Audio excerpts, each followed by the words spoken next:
పార్టీలో అంటే కాంగ్రెస్ పార్టీలో భిన్నాభిప్రాయాలు సహజం. ప్రజాస్వామ్య పార్టీ గనుక భిన్నాభిప్రాయాలు ఉండడం సహజం. అయితే భిన్నాభిప్రాయాలు వ్యక్తం చేసినంత మాత్రాన ఆ పార్టీ నాయకుడిని పార్టీ వదులుకోదు. అలాగే పార్టీ నుంచి అట్లా ఎవరినైనా మనం బయటకు పంపిస్తే అది పార్టీకి నష్టం కలిగిస్తుంది. పార్టీకి దానివల్ల నష్టం జరుగుతుంది. కనుక ఇక్కడ పర్టిక్యులర్‌గా తెలంగాణలో ఇప్పుడున్న పరిస్థితుల్లో కాంగ్రెస్ పార్టీ సమిష్టిగా అందరూ పనిచేయవలసిన అవసరం ఉంది. మనం మళ్ళీ రెండో టర్మ్‌లో అధికారంలోకి రావాల్సి ఉంది. అంతకుముందు బీఆర్ఎస్‌కు 10 ఏళ్ల పాటు ప్రజలు అధికారం ఇచ్చారు. బీఆర్ఎస్‌కు ముందు కాంగ్రెస్ పార్టీ 10 ఏళ్ల అధికారంలో ఉంది. కాంగ్రెస్‌కు ముందు చంద్రబాబు నాయుడు 10 ఏళ్ల అధికారంలో ఉన్నారు. సో, ఈ ఒరవడి ఎట్లాగూ కొనసాగుతుంది. నేను ఘంటాపథంగా చెబుతున్నాను. ఖచ్చితంగా ఈ 10 ఏళ్ళు కూడా కాంగ్రెస్ అధికారంలో ఉంటుంది అని ముఖ్యమంత్రి రేవంత్ రెడ్డి ఒక సమావేశంలో అన్నారు. బహుశా ఆయన నేను ఊహిస్తున్నంత వరకు జగిత్యాల మాజీ ఎమ్మెల్యే, సీనియర్ కాంగ్రెస్ నాయకుడు జీవన్ రెడ్డి గురించి, అలాగే మునుగోడు ఎమ్మెల్యే కోమటిరెడ్డి రాజగోపాల్ రెడ్డి గురించి, లేక ఇటువంటి కొంత అప్పుడప్పుడు అసమ్మతి స్వరాన్ని వినిపిస్తున్న వాళ్ళు, లేకుంటే ఏమంటారు అసంతృప్తి వ్యక్తం చేస్తున్న వాళ్ళందరికీ ఒక మెసేజ్ ఇవ్వాలనుకుంటున్నాడు ఆయన ముఖ్యమంత్రి. అంటే ముఖ్యమంత్రి రేవంత్ రెడ్డి అత్యంత చాకచక్యంగా అంటే ఈ ఇష్యూస్‌ని సాల్వ్ చేయడానికి, అంటే పార్టీలో వితిన్ ద పార్టీ ఇటువంటి వివాదాలనండి, అసమ్మతి అనండి, లేకపోతే భిన్నాభిప్రాయాలనండి, ఇవి సహజమే. అయితే దీన్ని చాలా జాగ్రత్తగా మనం హ్యాండిల్ చేయాలి. పార్టీ ఎవరిని పోగొట్టుకోదు. అందరినీ కలుపుకునే పార్టీ వెళుతుంది. చిన్న చితక సమస్యలుంటే చర్చించి పరిష్కరించుకుందామని ఆయన మాట్లాడుతున్నారు. సరే, మాజీ మంత్రి జీవన్ రెడ్డి ఇష్యూ మనందరికీ తెలుసు. జగిత్యాలలో తాను చెప్పిందే వేదం, తాను చెప్పిందే నడవాలి అనేది ఆయన మొండిపట్టు, అంటే ఆయన వైఖరి. జగిత్యాలలో చాలా కాలంగా ఆయన సీనియర్ మోస్ట్ రాజకీయ నాయకుడు. మనం ఎవరు కాదనడానికి లేదు, అభ్యంతరం చెప్పవలసిన అవసరం లేదు. ఆయన సీనియర్ రాజకీయ నాయకుడు, సీనియర్ కాంగ్రెస్ నాయకుడు. ఎన్టీ రామారావు క్యాబినెట్లో కూడా ఆయన ఎక్సైజ్ మంత్రిగా పనిచేసిన అనుభవం ఉంది జీవన్ రెడ్డికి. అయితే జగిత్యాలలో జరిగిన సన్నివేశం ఏంటి? అక్కడి నుంచి బీఆర్ఎస్ పార్టీ తరఫున గెలిచిన డాక్టర్ సంజయ్ ఆయన కాంగ్రెస్లో చేరాడు. కాంగ్రెస్ పార్టీ చేపట్టిన అభివృద్ధి కార్యక్రమాల పట్ల, ముఖ్యమంత్రి రేవంత్ రెడ్డి నాయకత్వం పట్ల విశ్వాసంతో ఆయన కాంగ్రెస్ పార్టీలో చేరాడు. సరే, కాంగ్రెస్ పార్టీలో చేరాడా లేడా, ఉన్నాడా లేదా, ఆయన బీఆర్ఎస్లో కొనసాగుతున్నాడా, దీనికి సంబంధించి మళ్ళీ టెక్నికల్ ఇష్యూస్ ఇవన్నీ. ఇవి సుప్రీంకోర్టులో కూడా ఒక కేసు నడుస్తుంది. అది పక్కన పెడదాం. ఇది పార్టీ ఫిరాయింపుల case. But as of now జగిత్యాలలో కాంగ్రెస్ పార్టీ తరపున ఎమ్మెల్యేగా సంజయ్ ఉన్నట్టు మనం భావించాలి. అయితే రీసెంట్గా జరిగిన మున్సిపల్ ఎన్నికల్లో కావచ్చు, అంతకుముందు పంచాయతీ ఎన్నికల్లో కావచ్చు, సంజయ్కు జీవన్ రెడ్డికి మధ్య వివాదం ముదిరింది.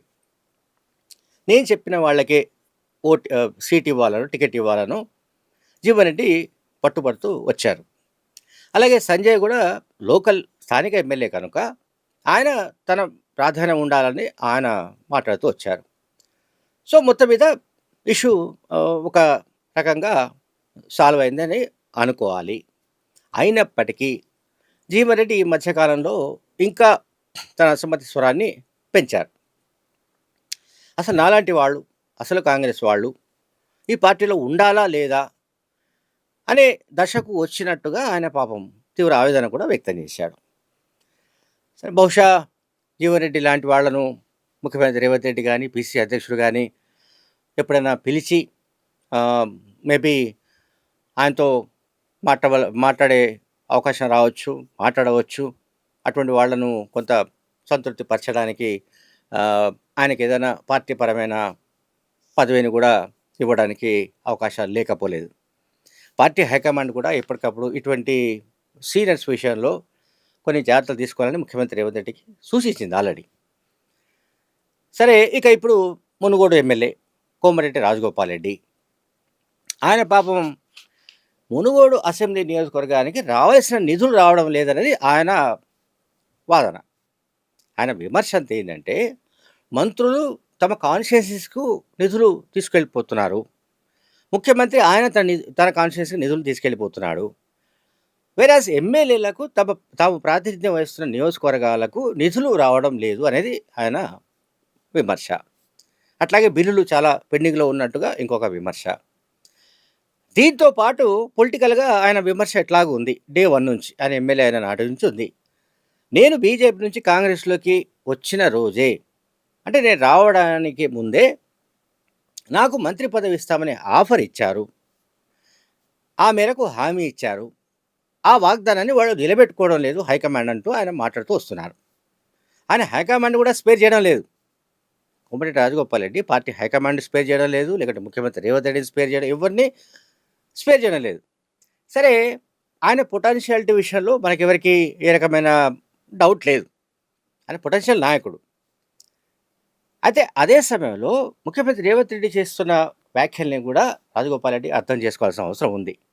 ప్రస్తుతం మన పరిస్థితుల్లో క్యాబినెట్లో ఉన్న సామాజిక బ్యాలెన్స్ ఎట్లా ఉంది, ఏ రకంగా ఒకవేళ ఎక్స్పాన్షన్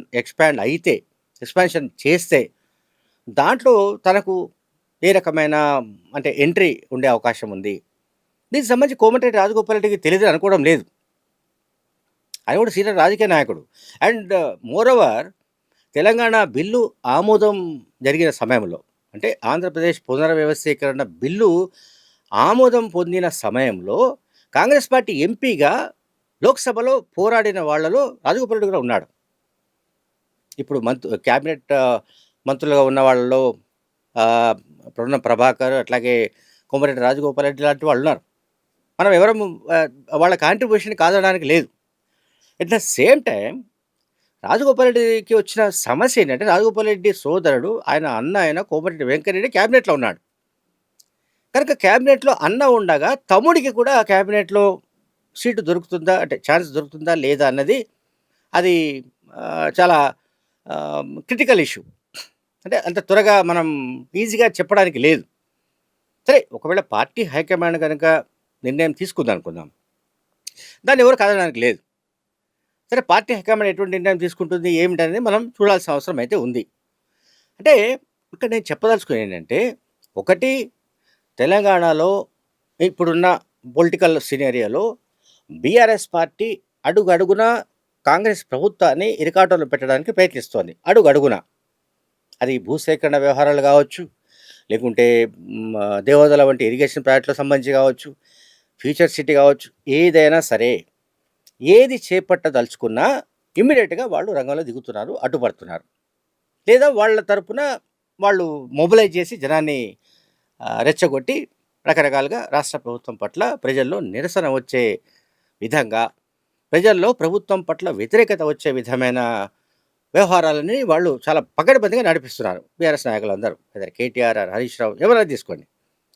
సో ఈ పరిస్థితుల్లో రేవంత్ రెడ్డి చెబుతున్నట్టుగా, ఆయన ఆశిస్తున్నట్టుగా, లేదా ఆయన అప్పీల్ చేస్తున్నట్టుగా పార్టీలో ఈ భిన్నాభిప్రాయాలు వదిలిపెట్టి, అభిప్రాయ భేదాలు వదిలిపెట్టి, లేకుంటే ఒకరు ఎక్కువ ఒకరు తక్కువ, లేకుంటే అసలు కాంగ్రెసు నకిలీ కాంగ్రెసు, ఇటువంటి విషయాలు వదిలిపెట్టి అందరూ సమిష్టిగా పనిచేస్తే తప్ప రెండో టర్మ్లో అధికారంలో రావడానికి సాధ్యం కాదు అని మనం ఘంటాపథంగా చెప్పొచ్చు.